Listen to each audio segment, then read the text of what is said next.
पहिल्या पावसाचं वर्णन अनेक लेखक आणि कवी मंडळींनी वेगवेगळ्या प्रकारे केलं आहे. परंतु लातूर जिल्ह्याच्या एका तालुक्यामध्ये पहिला पाऊस पडला आणि हा पाऊस पडल्याबरोबर एका आमदाराच्या अभिनंदनाचा सुगंध सबंध तालुक्यामध्ये दरवळला.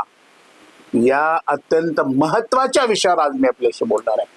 नमस्कार, मी राजू पाटील आणि आपण पाहत आहे द रिंगण लाईव्ह. मित्रांनो, अजूनही आपण जर रिंगणचे सर्व प्लॅटफॉर्म्स जर सबस्क्राईब केले नसतील, फॉलो केले नसतील, तर माझी आपल्याला विनंती आहे, जरूर सबस्क्राईब करा.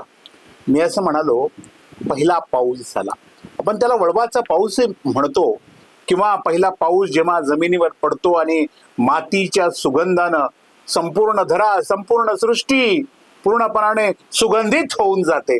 एक प्रकारच्या मनाला आल्हाददायक अशा स्वरूपाचा हा पहिला वळवाचा पाऊस असतो. आणि असा वळवाचा पाऊस लातूर जिल्ह्यामध्ये, महाराष्ट्रामध्ये सर्वत्र तुरळक का असेना पण ठिकठिकाणी पडला. तसाच तो लातूर जिल्ह्यातल्या औसा तालुक्यामध्ये सुद्धा बऱ्यापैकी चांगल्या पद्धतीनं तो पडला. आणि हा पाऊस पडल्याबरोबर सोशल मीडियावर सुरू झाल्या त्या औशाचे आमदार अभिमन्यू पवार आणि त्यांचे सुपुत्र परीक्षित पवार या दोघांच्या अभिनंदनाच्या पोस्ट. मित्रांनो, खूप महत्वाची बाब आहे की असा योग एखाद्याच्या नशिबामध्ये येणं, की पावसाच्या पहिल्या सरी पडतात, पाऊस पडतो आणि सबंध तालुक्यामध्ये सोशल मीडियावर एखाद्या आमदाराची, त्याच्या पुत्राची कौतुकाच्या पोस्ट पडायला लागतात, अभिनंदनाच्या पोस्ट पडायला लागतात. ही गोष्ट त्या दोघांसाठी अत्यंत आनंददायक, आल्हाददायक असते. परंतु का हे कौतुक होतंय, किंवा या वळवाच्या पावसाने, पहिल्या पावसाने औसा तालुक्यामध्ये असा काय संदेश दिलाय, समृद्धीचा संदेश, की ज्यामुळं औशाच्या आमदारांचं कौतुक होतंय? हा एक अत्यंत महत्वाचा प्रश्न आहे. मित्रांनो, औशाचे आमदार हे सातत्याने विविध क्षेत्रामध्ये विविध प्रयोग करत असतात, सतत काम करत राहणारा मनुष्य आहे, असं मी अनेक व्हिडिओमध्ये म्हटलेलं आहे. परंतु ज्या भारतीय जनता पार्टीच्या मी वैचारिक विरोधक आहे, त्याच पार्टीचे हे आमदार आहेत, पण सातत्याने मी त्यांच्या कामाची दखल घेतो आणि त्यांचं कौतुक करतो. त्याचं कारण ही आहे की एखाद्या पक्षाच्या वैचारिक काय म्हणतो आपण त्याला, की भूमिका काय आहे, याच्यापेक्षा सुद्धा एखादा आमदार कशा पद्धतीनं आपल्या तालुक्याच्या विकासासाठी पक्षपेक्षा सगळं बाजूला ठेवून, वैचारिक भूमिका बाजूला ठेवून, कर्तव्य म्हणून जेव्हा जनतेच्या प्रती प्रामाणिक असतो आणि काम करतो, त्याचे निश्चित अभिनंदन आणि कौतुक केलंच पाहिजे. मी अभिमन्यूचं वारंवार यासाठी कौतुक करतोय की अभिमन्यू सतत वेगवेगळे प्रयोग औसा तालुक्याच्या विकासासाठी करत असतात. असाच एक प्रयोग त्यांनी गेल्या 2 महिन्यापूर्वी सुरू केला, ज्या प्रयोगाचं नाव होतं जलसमृद्धी अभियान. औसा तालुका हा मागास तालुका म्हणून एकेकाळी ओळखला जात होता. मागच्या 10-15 वर्षाच्या काळामध्ये तो विकासाच्या प्रवाहात आणण्याचा बराच प्रयत्न यापूर्वीचे आमदार बसवराज पाटील आणि अभिमन्यू पवार या दोघांनी निश्चितपणानं केला आहे. परंतु तालुक्याचा जर खरा विकास घडवून आणायचा असेल तर तालुक्याची शेती सुधारली पाहिजे. कारण तालुक्यामध्ये आजही 95% तालुक्याचा जो व्यवहार आहे, तालुक्याचं जे उत्पन्नाचं साधन आहे, तालुक्याचं जे जीवनमान आहे, हे पूर्णपणे शेती आणि शेतकऱ्यावर अवलंबून आहे.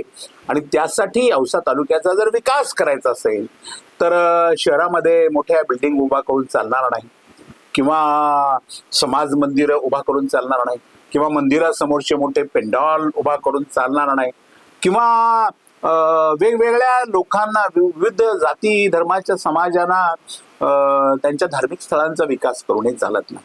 खऱ्या अर्थानं जर तालुक्याचा संपूर्ण विकास करायचा असेल तर शेती आणि शेतकरी डोळ्यासमोर पहिल्यांदा ठेवला पाहिजे. आणि मग शेती आणि शेतकरी जेव्हा डोळ्यासमोर ठेवला जातो, किंवा औशाचे आमदार जेव्हा शेती आणि शेतकरी या विषयावर काम करतात, तेव्हा त्यांच्या प्रामुख्याने 3 गोष्टी लक्षात आलेल्या दिसतायत, मला स्वतःला दिसतायत. ग्रामीण भागाचा, शेतकऱ्यांचा जर विकास साधायचा असेल तर काय लागेल, हा एक अत्यंत महत्वाचा प्रश्न आहे. ज्या प्रश्नावर महाराष्ट्रातले इतर आमदार काम करत नाहीत, हे दुर्दैव आहे.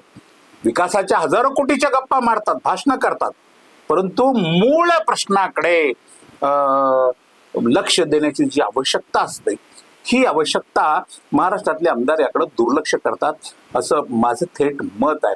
एवढंच नाही तर लातूर जिल्ह्याच्या गोष्टी आपण जेव्हा करतो तेव्हा लातूर जिल्ह्यामध्ये 6 आमदार आहेत, एक मंत्री महोदय लातूर जिल्ह्यामध्ये आहे, माजी मंत्री लातूर जिल्ह्यामध्ये आहे. परंतु ही सगळ्या मंडळीचं लक्ष या मूळ प्रश्नाकडे नाही, ज्या प्रश्नाकडे अभिमन्यू पवार यांचं लक्ष जातं.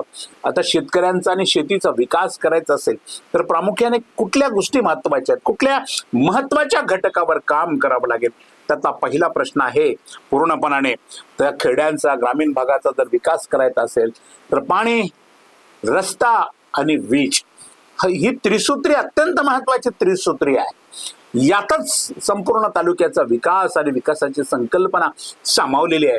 जो आमदार ग्रामीण भागामध्ये आपल्या मतदारसंघामध्ये या त्रिसूत्रीवर काम करेल, आपल्या शेतकऱ्याला त्या शेतीसाठी पाणी उपलब्ध झालं पाहिजे, कुठल्याही पद्धतीनं पाणी उपलब्ध झालं पाहिजे, यासाठी जो काम करेल, आपल्या तालुक्यातल्या शेतकऱ्यांना सतत वीज मिळाली पाहिजे यासाठी जो आमदार काम करेल, आणि आपल्या तालुक्यातलं अंतर्गत दळणवळण व्यवस्थित झालं पाहिजे यासाठी जो आमदार काम करेल त्याचा तालुका विकासाच्या प्रवाहात आल्याशिवाय राहत नाही.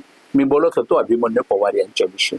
आपण पाहिलं त्यांचे पहिले जे 5 वर्षाचा जो कार्यकाल होता, हा 5 वर्षाचा कार्यकाल हा क्षेत्रस्ते या विषयावर त्यांनी खूप चांगल्या पद्धतीचं काम केलं. जवळपास 1350 किलोमीटर किंवा माझा फिगर चुकीचा असेल तर 2000 किलोमीटरच्या आसपासचे रस्ते त्यांनी पूर्णपणाने निर्माण केले. आणि सर्वात मोठा जो शेतकऱ्यांचा प्रश्न होता शेतीसाठी जाण्यासाठी रस्ता किंवा शेतमाल शेतात तयार झाल्यानंतर तर तो घरी सुरक्षितपणे आणण्यासाठी आवश्यक असलेली जी साधन सामुग्री या रस्त्याच्या माध्यमातून आवश्यक होते ती निर्माण करण्याचं काम त्यांनी पहिल्या 5 वर्षामध्ये पूर्णपणाने केलं. आणि त्यात 100% यश आलं असं म्हणता येणार नाही. 70-80% पण यश नक्की आलेलं आहे. 10-20% अनेक ठिकाणी अनेक प्रश्न आहेत, अनेक ठिकाणचे प्रश्न ते सुटलेले नाहीत. ही गोष्ट खरी असली तरी 70-80% यश आलं, आपण हे मान्य करावं लागेल. दुसऱ्या टर्म मध्ये ते जेव्हा निवडून आले तेव्हा त्यांनी नवीन प्रयोग हातामध्ये घेतला, तो जलसमृद्ध अभियान. पूर्णपणे औसा तालुका हा जलसमृद्ध करायचा आहे आणि मग त्यासाठी जेवढे म्हणून नाले असतील गावागावामध्ये, त्या गावागावातल्या नाल्याचं खोलीकरण, नाल्याचं सरळीकरण, छोट्या मोठ्या ओढे असतील त्याची खोली वाढवणे आणि पावसाचा पडणारा प्रत्येक थेंब हा जमिनीत मुरला पाहिजे, अशा पद्धतीचं धोरण त्यांनी आखलं आणि त्यावर काम करायला सुरुवात केली. सर्वच गोष्टी या शासनाच्या निधीतून होत नसतात, शासनाच्या हेडवर त्यासाठी तरतूदही नसते. अशा वेळेला कल्पक आमदार काय करतो?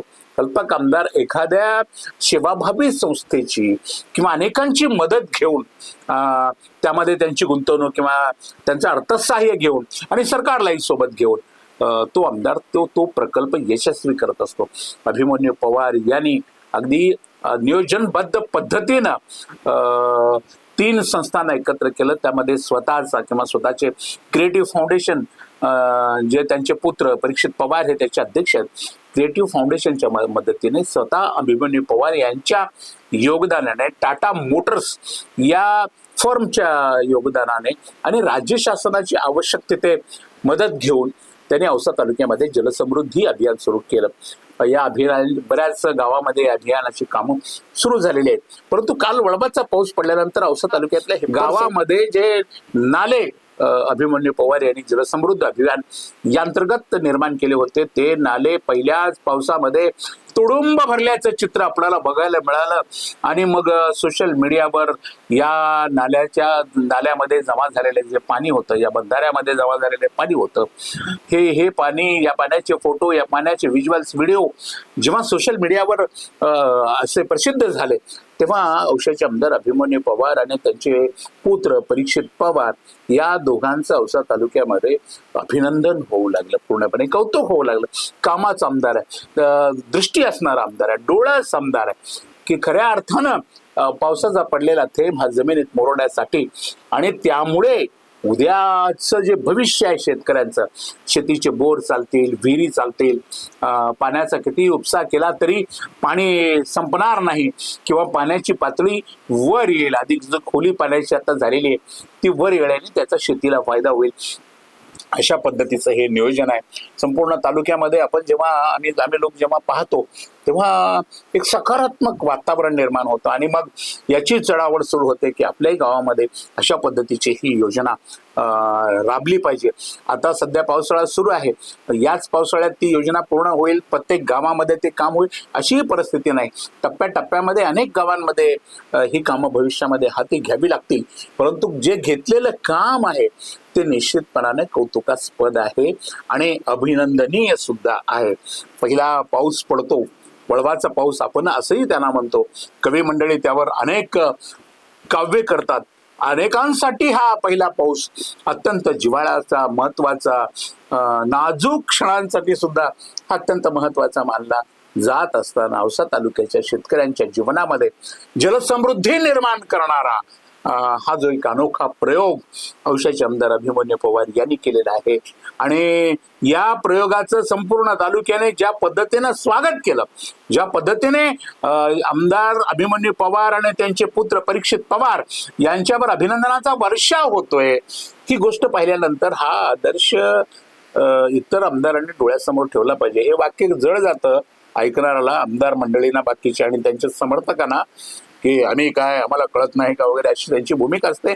परंतु ठीक आहे, तुम्ही चांगले आहात, अधिक चांगलं होण्यासाठी जलसमृद्धी अभियानाकडे आपण पण लक्ष दिलं पाहिजे. आपापल्या तालुक्यातल्या शेतकऱ्यांना न्याय देण्यासाठी, त्यांच्या शेतातल्या पाण्याची पातळी वाढवण्यासाठी, आहे ते पाणी टिकवण्यासाठी सर्व आमदारांनी या प्रकाराकडे लक्ष दिलं पाहिजे. अशा प्रकारची भावना व्यक्त केली तर काय हरकत आहे. एक गोष्ट मात्र नक्की आहे, अभिमन्यू पवार सतत अभिनव प्रयोग करत असतात आणि त्यांच्या प्रत्येक प्रयोगामध्ये तालुक्याचं हित, आपल्या मतदारांचं हित, आपल्या नागरिकांचं हित दडलेलं असतं. आम्ही या प्रयोगाचं मनापासून हार्दिक स्वागत करतो. अभिमन्यू पवार आणि त्यांचे पुत्र परीक्षित पवार यांचं मनापासून कौतुक करतो. आपण हाती घेतलेला हा प्रयोग संपूर्ण तालुक्यामध्ये, तालुक्यातल्या प्रत्येक गावागावामध्ये आपण जर राबवला प्रामाणिकपणानं भविष्यात मध्ये, तर संपूर्ण औसा तालुक्यामध्ये एक जलक्रांती झाल्याचं आपल्याला 2-4 वर्षामध्ये दिसून येईल आणि तालुक्यातला शेतकरी खऱ्या अर्थाने सुखी आणि समृद्ध होईल. आज इतकंच. अशाच महत्वाच्या विषयावर रोखोक भाष्य ऐकण्यासाठी पाहत रहा रिंगण लाईव्ह, आवाज महाराष्ट्राचा.